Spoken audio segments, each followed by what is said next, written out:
Hello students, now we are going to start our next lecture, lecture 6, that is we are going to start with Coulomb's law. Okay, तो सबसे पहले हम लोग ये बात करेंगे ये Coulomb's law है क्या। तो जैसा आप लोगों ने क्लास 11th में जब थे तो आप लोगों ने पढ़ा होगा न्यूटन्स लॉ ऑफ ग्रेविटेशन। हम लोग उसमें पढ़ते थे कि दो मास के बीच में जो फोर्स होता है उन फोर्स को मेजर करने के लिए एक लॉ होता है और इस तरह के लॉ को हम लोग गवर्निंग लॉ बोलते हैं। तो उसी तरह से हम लोगों ने जब चार्ज का प्रॉपर्टी पढ़ रहे थे तो चार्ज के प्रॉपर्टी में हम लोग पढ़ते थे कि charge equal charge like charges repel each other, unlike charges attract each other. चाहे रिपेल हो चाहे अट्रैक्शन हो, दोनों ही सिचुएशन में आपको पता है कि क्या होता है कि फोर्स लगता है। तो हमको वही काम करना है, हम लोग का भी फोर्स कैलकुलेट करना है। ठीक है, तो हम लोग पढ़ेंगे कूलम्स लॉ। अब ये कूलम्स लॉ है क्या, इसको थोड़ा समझेंगे, इसके बारे में बात करेंगे इसके लिए कि कैसे इसको हम लोग डिफाइन करते हैं। ठीक, तो ध्यान रखेंगे कूलम्स लॉ को हम लोग कई बार इलेक्ट्रोस्टैटिक फोर्स के को गवर्न करने वाला लॉ भी बोलते हैं। मतलब कई बार क्वेश्चन को ऐसा घुमा के पूछ सकता है कि डिफाइन और state governing law which is defined for force between 2 point charges या 2 चार्जेस। ओके,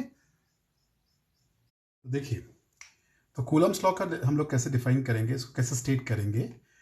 ये बोलता है magnitude of force of attraction और repulsion between 2 point charge in a free space is directly proportional to product of the charges and inversely proportional to the square of the distance between them.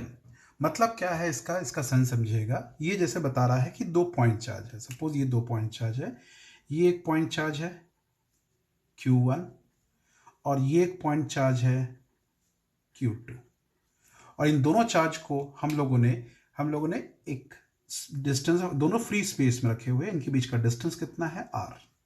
ठीक है, तो ये बोलता है कि इनके बीच में लगने वाला जो फोर्स है, चाहे वो फोर्स ऑफ अट्रैक्शन और रिपल्शन हो, यहाँ पे एक टर्म ध्यान दीजिएगा मैग्नीट्यूड। मैग्नीट्यूड का मतलब हम लोग फिलहाल इसमें डायरेक्शन के बारे में बात नहीं कर रहे हैं, हम लोग सिर्फ और सिर्फ कैलकुलेशन के बारे में बात कर रहे हैं।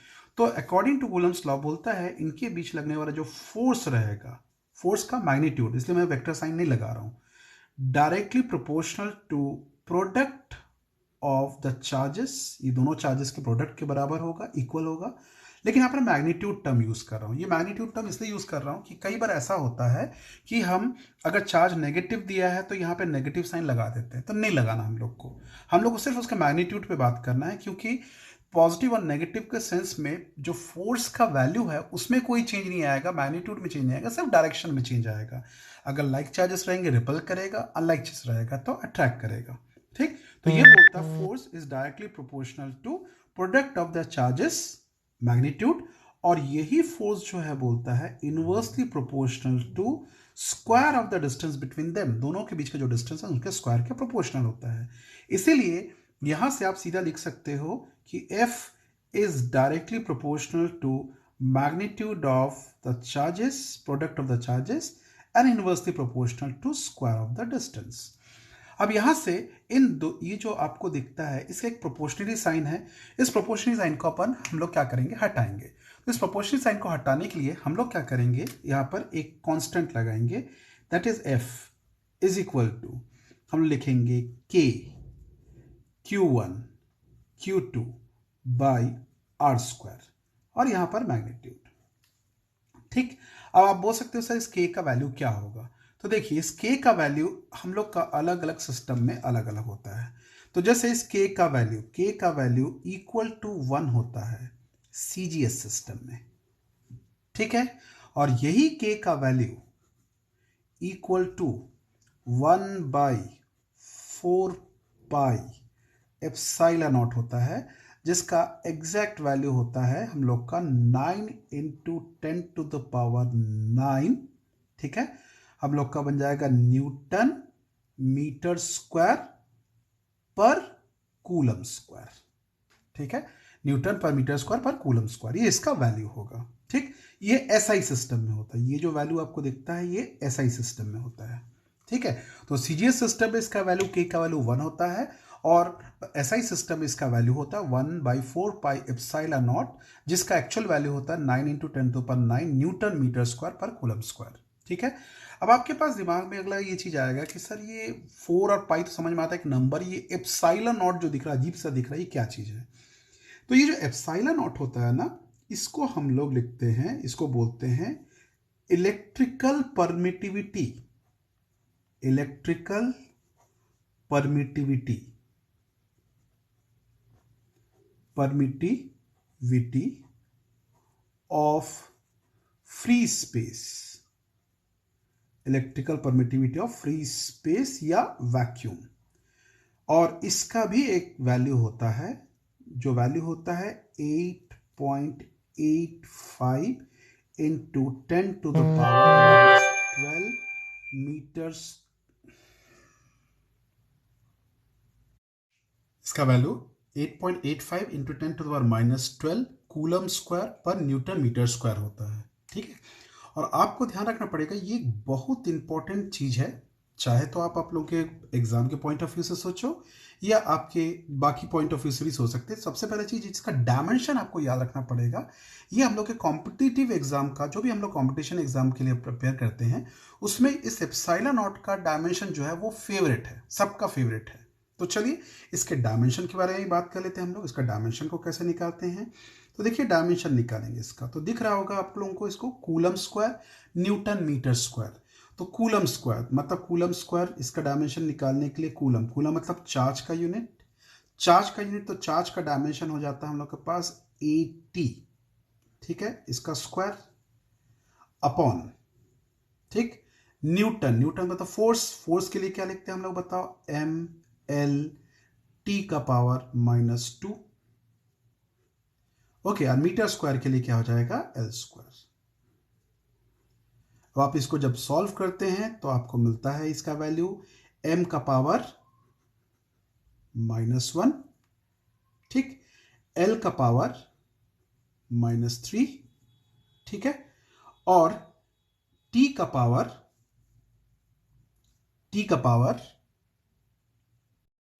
4, और साथ में आ जाएगा हम लोग के पास a का पावर 2। तो ये इसका डायमेंशन होता है। तो ध्यान रखेंगे इसका डायमेंशन, प्लीज अच्छे से याद रखेंगे, ये आपके बहुत काम आएगा। ठीक है। अब आपके पास यहाँ पर कुछ बोलने को और भी रहता है, बोले सर ये electrical permittivity of free space ये क्या चीज को बताता है? तो ऐसे देखा जाए तो मैं इसको ऐसे बोल के वाइंड अप कर सकता हूँ बोल के कि ये एक प्रोपोर्शनलिटी कांस्टेंट है, लेकिन ध्यान रखना ये प्रोपोर्शनलिटी कांस्टेंट के साथ साथ इसका कुछ ना कुछ फिजिकल सिग्निफिकेंस भी है। तो चलिए इसका फिजिकल सिग्निफिकेंस क्या होता है उसको समझते हैं, क्योंकि यहाँ पे एक टर्म दिया हुआ परमिटिविटी, तो परमिटिविटी से ही आपको समझ में आता है दैट इज कि परमिट करना या अलाउ करना। क्या अलाउ करना? अब क्या होता है ना, ये चार्ज और ये चार्ज दोनों फ्री स्पेस में है, दोनों के बीच में फोर्स लग रहा है, लेकिन देखिए दोनों एक दूसरे को कांटेक्ट में नहीं है, दोनों एक दूसरे के कांटेक्ट में नहीं है, तो फिर दोनों एक दूसरे पर फोर्स कैसे लगा रहे होंगे? तो दोनों क्या करते हैं, अपना इफेक्ट को भेजते हैं, एक दूसरे के बीच में दोनों का इफेक्ट को भेजते हैं। तो ये इफेक्ट जब इस मीडियम से ट्रैवल करता है तो ये मीडियम कितना इस इफेक्ट को अलाउ कर सकता है या नहीं कर सकता है, उस क्वांटिटी को हम लोग इस इलेक्ट्रिकल परमिटिविटी से एक्सप्रेस करते हैं। अब आप बोल सकते हो कि सर अगर ऐसा है तो मतलब क्या है, ये आपने जो ये बार बार लिखा, magnitude of force of attraction और repulsion between 2 point charge in free space. अगर मान लेते हैं फ्री स्पेस ना हो कि ये कहीं मीडियम में हो, तो क्या चेंज हो जाएगा? यस, ऑब्वियसली चेंज हो जाएगा। तो चलिए उसके बारे में अपन बात करते हैं कि अगर हम लोग कूलम्स लॉ को अगर किसी भी मीडियम में कैलकुलेट करना चाहेंगे तो फिर इसको कैसे कैलकुलेट करेंगे। देखिए, force between the charges in a medium, किसी मीडियम में जब चार्ज रखे हुए हैं उन पर लगने वाला फोर्स। तो आप एज्यूम कीजिए कि सपोज ये हम लोग का कोई एक मीडियम है।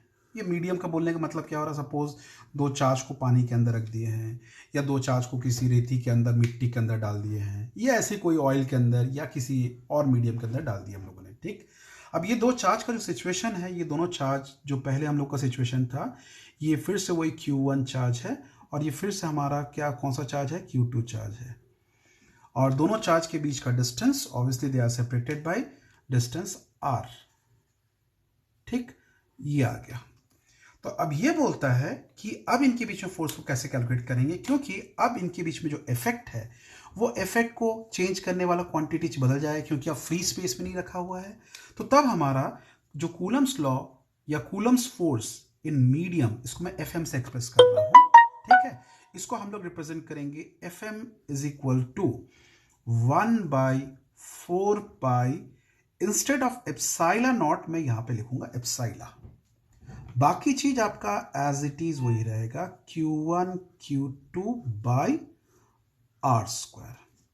अब आप बोलोगे सर ये एप्साइला क्या है, तो जो एप्साइला होता है उसको कहते हैं हम लोग इलेक्ट्रिकल परमिटिविटी, इलेक्ट्रिकल परमिटिविटी,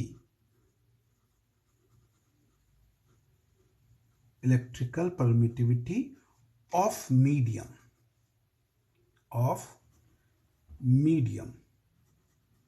अब आप बोल सकते हो सर इसका वैल्यू क्या होगा, इसका वैल्यू को हम लोग एप्साइला को लिखते हैं epsilon naught into epsilon R. कई बार इसको ऐसा भी लिखा जाता है, epsilon is equal to epsilon naught into K लिखते हैं।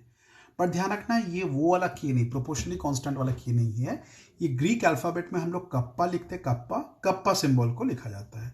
तो दोनों ही सिंबल को यूज किया जाता है, एप्साइला आर या के लिखो, ठीक है। लेकिन ध्यान रखना जब आप इसको ऐसा लिखोगे तब इसका नाम होगा रिलेटिव, रिलेटिव परमिटिविटी कहेंगे,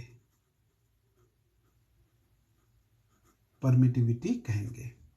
और जब आप ये के या कप्पा लिखते हो तब इसे हम डाइलेक्ट्रिक कांस्टेंट बोलते हैं, डाइलेक्ट्रिक कांस्टेंट। और इस दोनों एक ही चीज है, बस अलग अलग नाम है, अलग अलग रिप्रेजेंटेशन है, बट दोनों एक ही चीज को ही बताता है, ठीक। और सबसे इंपॉर्टेंट बात ध्यान रखना, इसका वैल्यू मीडियम टू मीडियम क्या होता रहता है, चेंज होता है। अलग अलग मीडियम में इनका वैल्यू भी अलग अलग होता है। जैसे अब इसका वैल्यू बोलोगे सर क्या होता है, तो एप्साइला आर बोलो या डाइलेक्ट्रिक कांस्टेंट वालो, इसका वैल्यू लाई करता है 1 से लेकर इन्फिनिटी के बीच में। इसका वैल्यू जो है 1 से इन्फिनिटी के बीच में लाई करता है। जैसे इस एप्साइला आर का वैल्यू 1 होता है एयर या फ्री स्पेस के लिए, फॉर एयर और वैक्यूम या फ्री स्पेस के लिए, ठीक। और ये एप्साइला आर का वैल्यू इन्फिनिटी हो जाता है फॉर मेटल, मेटल या कंडक्टर, मेटल और कंडक्टर, इनके लिए इनका वैल्यू क्या इन्फिनिटी हो जाता है।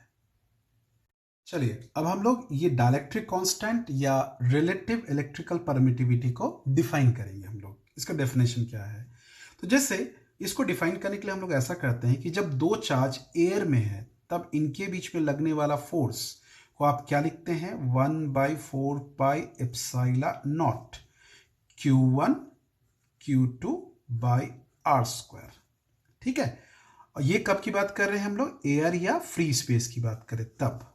और अगर किसी मीडियम में हम लोग लिखते हैं, मीडियम में लिखा जाए तो तब हम लोग लिखेंगे 1/4 pi epsilon naught epsilon R Q1 Q2 by R square. ये किसी मीडियम पर बात कर रहे हैं हम लोग, ये किसी मीडियम पर बात कर रहे हैं। अब हम लोग इन दोनों को डिवाइड करते हैं, ठीक है, F/FM, ठीक। तो देखोगे जब ऐसा करेंगे, देखो सब चीज कट जाएगा, सिर्फ और सिर्फ बचेगा एप्साइला आर। और यहां पर हम लोग देखिएगा मैग्नीट्यूड पे फोकस कर रहे हैं हम लोग, यहां पर कहीं पर ना कोई वेक्टर साइन वाइन नहीं लगा रहे हैं। तो आपको यहां से दिख रहा होगा कि एप्साइला आर या डाइलेक्ट्रिक कांस्टेंट जो भी आप बोलते हो, जो भी चीज आप लिखो, एप्साइला आर डाइलेक्ट्रिक कांस्टेंट जो भी लिखते हो, इसका वैल्यू जो रहता है इसको आप लिख सकते हो F/FM। इसका मतलब क्या है, इसको आप बहुत इजीली डिफाइन कर सकते हो कि डाइलेक्ट्रिक कांस्टेंट और relative permittivity is defined as the ratio of force between the two charges placed in air और free space to the force between the same charge when placed in a medium. तो ये इस तरीके से आप चाहो तो डाइलेक्ट्रिक कांस्टेंट या इलेक्ट्रिकल परमिटिविटी को आप चाहो तो डिफाइन कर सकते हो। So this is how we can define electrical permittivity or dielectric constant, ठीक है। Hello students, so welcome to our next lecture. So this is lecture number 6 और इसमें हम लोग पढ़ेंगे vector form of Coulomb's law. तो जैसे लास्ट टाइम तक हम लोगों ने देखा था कूलम्स लॉ के बारे में पढ़ा था हम लोगों ने कि कूलम्स लॉ जो है दो चार्ज के बीच में लगने वाला फोर्स को मेजर करने के लिए, ये कैलकुलेट करने के लिए उसको यूज़ करते हैं। लेकिन एक बहुत इंपॉर्टेंट पार्ट इसमें ये आता है कि आपको कि आपके स्पेशली आपके बोर्ड के एग्जाम में ये बहुत इंपॉर्टेंट क्वेश्चन एक आता ही है कि right Coulomb's law and express in vector form. तो हम लोग इसको वेक्टर फॉर्म में एक्सप्रेस करना है हम लोग को कूलम्स लॉ को, ठीक है। तो चलिए पहले अपन बात करते हैं यहाँ पर कि वेक्टर फॉर्म में इसको कैसे एक्सप्रेस किया जाएगा। तो वेक्टर फॉर्म में मतलब हम लोग को यहाँ पर डायरेक्शन को बताना पड़ेगा। अभी तक क्या हम लोग डायरेक्शन के बारे में बात नहीं कर रहे थे, ठीक है। तो चलिए एक सिचुएशन देखते हैं हम लोग। देखिए ये हमारे पास हमको पढ़ना है vector form of Coulomb's law. तो देखिए यहाँ पर क्या कर रहे हैं हम लोग, दो पॉइंट चार्ज ले रहे हैं। एक पॉइंट चार्ज Q1 है, एक दूसरा पॉइंट चार्ज Q2 है। Q1 जो है उसका पोजीशन वेक्टर R1 है और Q2 जो है उसका पोजीशन वेक्टर कितना है, R2 है, ठीक है। अब हम लोग यहाँ पर ये देखने वाले हैं, यहाँ से देखोगे वो जो ओरिजिन है, जो Q1 का जो पोजीशन का नाम है उसको A ले रहे हैं और B जो है वो क्या है बताओ, Q2 का पोजीशन का नाम है।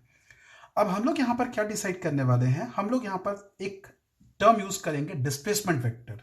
डिस्प्लेसमेंट वेक्टर मतलब 2 से 1 की तरफ जो जा रहा है। देखो ध्यान रखें, 2 से 1 की तरफ, इसको अपन R12 से एक्सप्रेस करेंगे। और यहीं पे अगर मैं ऐसा लेता हूं कि 1 से 2 की तरफ लिखता तो उसको लिखता मैं R21, ठीक है। सो 2 से 1 की तरफ को R12 और अगर 1 से 2 की तरफ जाते हैं तो उसको R21 लिखते हैं। तो दैट मीन्स R12 का मतलब होगा, R12 का मतलब होगा position displacement from Q2 to Q1, मतलब Q2 से Q1 की तरफ। अब अगर आप डिस्प्लेसमेंट वेक्टर याद करोगे तो थोड़ा सा क्लास 11th के वेक्टर में जाते हैं। तो वेक्टर में देखिएगा ट्रायंगल लॉ ऑफ एडिशन, देखिए आप एक बार ध्यान से देखिएगा क्या कर रहे हैं हम लोग यहाँ से। तो देखोगे ट्रायंगल लॉ ऑफ एडिशन अगर लगाते हैं तो आपको दिख रहा होगा यहाँ पर OB vector plus BA vector is equal to OA vector.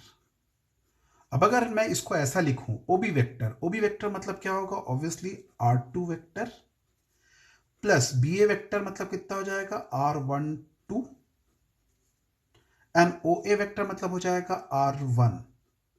तो मतलब R12 वेक्टर जो होगा उसे आप लिख सकते हो R1 vector minus R2 vector. तो ये बहुत इंपॉर्टेंट नोट है।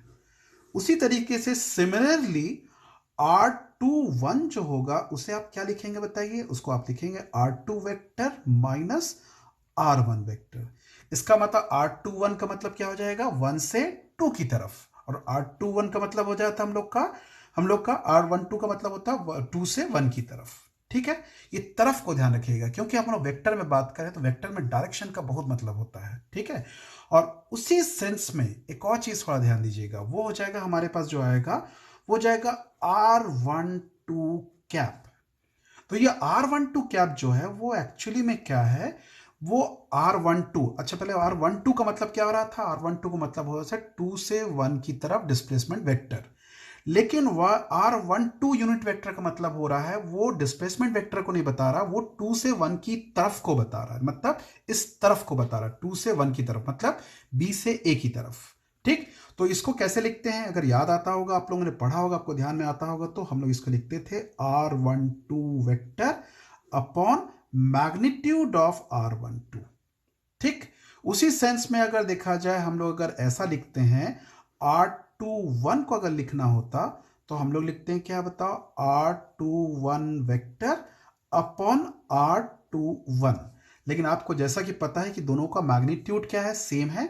और एक और बात अच्छे से ध्यान रखना पड़ेगा, R12 देखो R12 का मतलब 2 से 1 की तरफ, और R21 का मतलब क्या होता है, 1 से 2 की तरफ।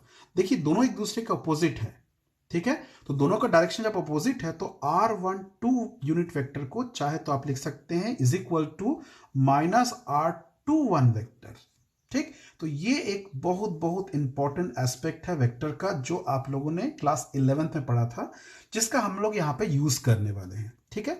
तो प्लीज इसको थोड़ा दिमाग में रखिएगा, इतना प्रॉपर एक्सप्रेशन आपको आना चाहिए। ठीक है, अब हम लोग देखेंगे, जब अपन सीख गए हैं इसको, तो हम लोग अब बात करते हैं कि इसको वेक्टर के फॉर्म में कैसे एक्सप्रेस करेंगे। ठीक, तो चलिए अब हम लोग इसको एक्सप्रेस करने का प्रोसेस को देखते हैं। ठीक है, देखिए इस डायग्राम में यहां पर मैं निकालना चाहता हूं कि 1 पे 2 के कारण लगने वाला फोर्स, मतलब ये जो चार्ज 1 है इस पर 2 के कारण जो फोर्स लग रहा है, तो इसमें हम लोग नोटेशन यूज करते हैं F12 वेक्टर। अब देखिए वेक्टर लगा रहा हूं ना यहां पर, तो F12 इसका मतलब होता है force on Q1 due to Q2। ठीक, तो 1 पर 2 के कारण लगने वाला फोर्स। तो अब बताइए, ये अगर पॉजिटिव है और ये अगर पॉजिटिव है, तो ये पॉजिटिव इस पॉजिटिव को अपने से दूर भगाएगा। तो दूर भगाएगा मतलब किस तरफ करेगा, इस तरफ ले जाएगा, ये तरफ। और ये जो तरफ है आपको पता है, इस तरफ को अपन क्या लिखते हैं, R12। तो इसीलिए जो 1 पर लगने वाला जो फोर्स होगा उसका डायरेक्शन होगा इस तरफ। 1 पर लगने वाला जो डायरेक्शन होगा वो इस तरफ होगा, और ये होगा F12। ये हो जाएगा हम लोग का F12। तो F12 को हम लोग जब लिखना चाहेंगे तो कैसे लिखेंगे बताइए, F12, तो जो नॉर्मल कूलम्स लॉ था वही लिखेंगे, K Q1 Q2 by R square. Direction इस तरफ, और इस तरफ को आपने क्या लिखा था याद करोगे, R12 वेक्टर जो है वो इधर तरफ का डिस्प्लेसमेंट वेक्टर है, और अगर तरफ की बात करें तो कौन होता है, यूनिट वेक्टर। तो यूनिट वेक्टर मतलब आप लिखेंगे R12। ठीक, ये हो गया हम लोग का F12 का वैल्यू। उसी तरीके से अगर आपसे बोला जाता है कि अगर पूछा जाए 2 पर कितना फोर्स लग रहा है, 2 पर फोर्स निकालिए, तो देखिएगा 2 पर जब फोर्स निकालेंगे तो F21। ठीक, तो इसका मतलब हो जाएगा force on Q2 due to Q1। ठीक, और इसे कैसे लिखना चाहिए, इसे लिखना चाहिए F21 is equal to K Q1 Q2 by R square. और यहां पे इससे आप दिख रहा होगा, यहां से अगर आप देखते हो तो इधर पे 2 पर 1 के कारण लगने वाला फोर्स, तो इसका डायरेक्शन क्या होगा, Q1 जो है Q2 को अपने से दूर भगाएगा। तो अपने से दूर भगाएगा मतलब क्या होगा, इस तरफ लगेगा। और ये डायरेक्शन किसका होगा, ये डायरेक्शन होगा F21 का। ये F21 का डायरेक्शन होगा। तो F21 का डायरेक्शन किस तरफ है देखोगे, 1 से 2 की तरफ। तो 1 से 2 की तरफ, तो 1 से 2 की तरफ जो डिस्प्लेसमेंट वेक्टर होता है उसको क्या लिखते थे अपन, R21 वेक्टर। तो इसलिए 1 से 2 की तरफ को क्या लिखेंगे अपन लोग, यहां से लिखेंगे हम लोग 1 से 2 की तरफ को लिखेंगे R21 यूनिट कैप। ठीक है, तो ये आ गया हम लोग का इस पर लगने वाला वैल्यू फोर्स। अब आप एक मैग्नीट्यूड के पॉइंट्स ऑफ व्यू से देखेंगे कि दोनों पर लगने वाला फोर्स, Q1 पर Q2 के कारण लगने वाला फोर्स और Q2 पर Q1 के कारण लगने वाला फोर्स, दोनों फोर्स का वैल्यू सेम है। लेकिन आप एक चीज देख रहे होंगे, दोनों एक दूसरे के अपोजिट है। देखिएगा R12 है, ये R21 है। तो इस कारण से आप एक चीज देख सकते हैं, क्योंकि आप लोगों ने ऑलरेडी डिस्कस किया था R12 is equal to minus of R21, तो इससे क्या निकला, इससे ये निकला F12 जो है that is equal to minus of F21 होगा। ठीक, और आपको दिख रहा है ये पूरा पूरा न्यूटन्स थर्ड लॉ को एग्री कर रहा है। That means this Coulomb's law also agrees Newton's third law. That is this is action and reaction, दोनों फोर्सेस पर काम कर रहे हैं। So this is how we can express Coulomb's law in vector form. हम लोग पढ़ते हैं लिमिटेशंस ऑफ कूलम्स लॉ, मतलब कूलम्स लॉ के भी कुछ लिमिटेशंस है। तो क्या क्या लिमिटेशंस है एक एक करके देखते हैं हम लोग, और उनको प्रॉपरली समझने का कोशिश करते हैं। ठीक है, देखिए ये आपको दिखता है, इसमें बता रहा है it is only valid for point charges. ये सिर्फ पॉइंट चार्जेस के लिए वैलिड है, क्योंकि अगर एक्सटेंडेड चार्ज होगा तब थोड़ा प्रॉब्लम हो सकता है। जैसे आप एक केस ले लीजिए, जैसे हमारे पास एक रॉड है, ठीक है, ये एक रॉड है, और ये रॉड जो है इसमें पॉजिटिव चार्ज ऐसा ऐसा ऐसा ऐसा पॉजिटिव चार्ज इसमें डिस्ट्रीब्यूटेड है। और मान लेते हैं यहाँ पर कोई एक पॉइंट चार्ज है, सपोज ये पॉइंट चार्ज प्लस है। अब अगर आपसे बोला जाता है कि इन दोनों के बीच में फोर्स क्या होगा, तो देखिएगा आपके लिए यहाँ पर फोर्स लगाने के लिए आप जो डेफिनेशन लगाओगे, जो फॉर्मूला कूलम्स लॉ है, F इज इक्वल टू के Q1 Q2 by R square, तो सवाल उठता है कि चलो मान लेते हैं इसमें चार्ज Q1 है और इसमें चार्ज Q2 है, लेकिन R किसको लेंगे? क्योंकि यहाँ पर देखिएगा R के वैल्यू आप कहाँ से ले सकते हैं? क्या यहाँ से यहाँ तक का डिस्टेंस को R लेंगे, क्या यहाँ से लेकर यहाँ तक का डिस्टेंस को R लेंगे? तो ये पता नहीं चल पा रहा है। तो इसीलिए अब डायरेक्टली कूलम्स लॉ कभी भी हम लोग का एक्सटेंडेड चार्ज पे नहीं लगा सकते, वो Coulomb's law only point charges के लिए ही वैलिड है। अब आप बोलोगे सर एक्सटेंडेड चार्ज में फिर क्या करेंगे? कुछ नहीं करना, अपने को इसमें कोई ज़्यादा दिमाग नहीं लगाना, कुछ ज़्यादा दिमाग खपाना है, सिंपल सा मेथड रहेगा। आप इसको छोटा छोटा पॉइंट चार्ज एज्यूम करके सब फोर्सेस को निकालोगे और सभी फोर्सेस को निकालने पर उस निकाल के उनको जोड़ देंगे। और आपको पता होगा अच्छे से, जब बहुत छोटे छोटे टुकड़ों को निकाल के उसको जोड़ते हैं तो उस मेथड को क्या बोलते हैं हम लोग? इंटीग्रेशन, है ना। तो ये सब आइडिया बहुत अच्छे तरीके से पता है आपको। इस तरह के प्रॉब्लम को हम लोग डील करेंगे, कैसे डील करेंगे उसको पर आगे देखते हैं, ठीक है। तो चलिए अब इसका नेक्स्ट लिमिटेशन देखते हैं। देखिए इट इज सेकेंड ये आता है, it is only valid for stationary charges. ये स्टेशनरी चार्जेस के लिए ही वैलिड होता है। अब होता क्या है, बोलोगे सर क्या होता है अगर चार्ज चलने लगे तो क्या दिक्कत है? तो आपको पता होगा, हम लोगों ने लास्ट टाइम चार्जेस का एक प्रॉपर्टी पढ़ा था, उसमें लिखा हुआ था जब चार्ज रेस्ट में रहता है तब इलेक्ट्रिक फील्ड, लेकिन जब चार्ज मूव करने लगता है कांस्टेंट वेलोसिटी से तो उसमें इलेक्ट्रिक फील्ड के साथ मैग्नेटिक फील्ड भी आ जाता है। और अगर चार्ज एक्सेलरेट करे तो उसमें इलेक्ट्रोमैग्नेटिक रेडिएशन भी चालू हो जाता है। तो जब चार्ज चलने लग जाएगा तब तो उसमें इलेक्ट्रिक फील्ड के साथ साथ मैग्नेटिक फील्ड भी आ जाएगा, तब दोनों फोर्सेस का रिएक्शन चालू हो जाएगा, मैग्नेटिक फील्ड के कारण भी और इलेक्ट्रिक फील्ड के कारण भी। तो अब आप कैलकुलेट कैसे करोगे कि इलेक्ट्रिक फील्ड के कारण क्या फोर्स लग रहा है, मैग्नेटिक फील्ड के कारण क्या फोर्स लग रहा है? तो इसीलिए क्या होता है, हम लोग कूलम्स लॉ को कभी भी मूविंग चार्जेस के ऊपर नहीं लगा सकते, हम लोग सिर्फ और सिर्फ स्टेशनरी चार्जेस पर लगा सकते हैं, ठीक है।